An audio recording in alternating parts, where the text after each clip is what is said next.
you are smiling, I know. Yes, Kanchan, you're smiling. Now I'm satisfied. Okay, good.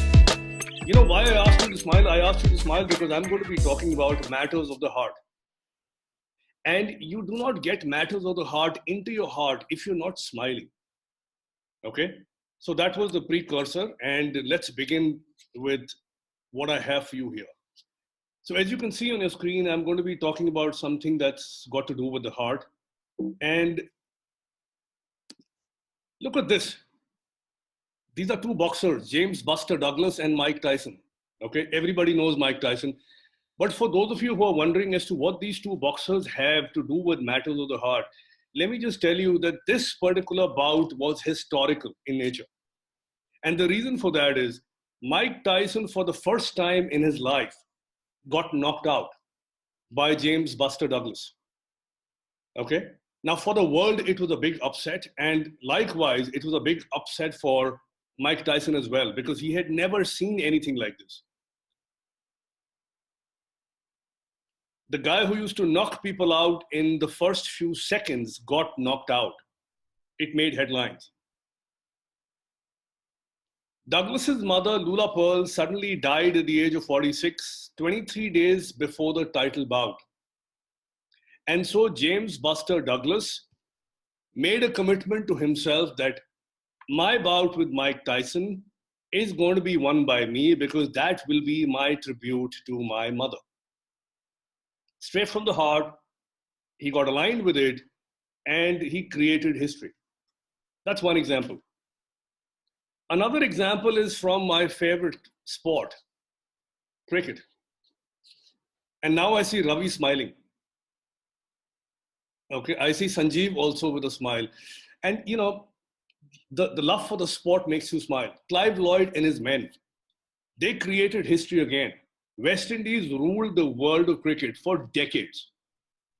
And why that happened is another story, which you can comfortably see in this movie called Fire in Babylon. You can see this movie on Netflix or Amazon.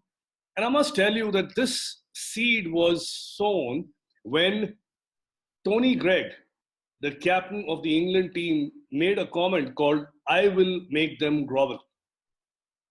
Just before the 76 series started, he made a comment in the press saying, I will make them grovel.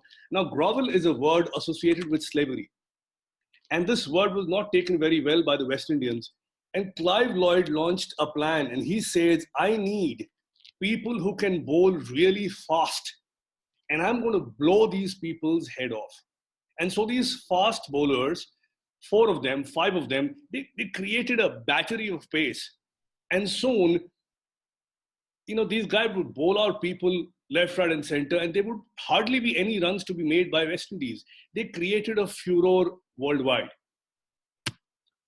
From the area of sports, let's move to this gentleman, Dr. Govindappa Venkataswamy.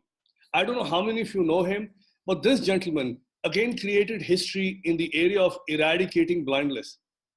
His mission in life was to eradicate blindness, a matter again associated with his heart. Just like Clive Lloyd took that statement to heart and created something that created magic, this gentleman said, I want to eradicate blindness from the face of this earth. And he created what we call assembly line eye surgeries in his hospital at Madurai and transformed the state of blindness across the country.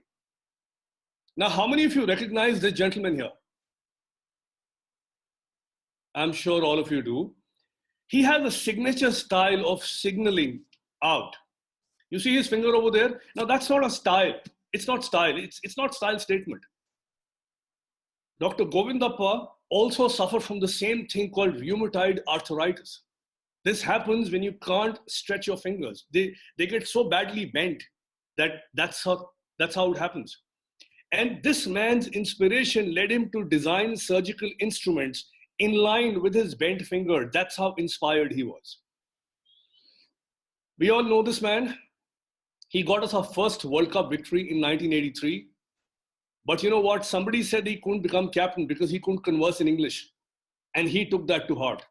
And the rest was history. So, ladies and gentlemen, these are some examples that I could go on and on. There are so many of them, including Mark Zuckerberg as well, who took something to heart. I'm here to tell you that is that something that you've taken to heart?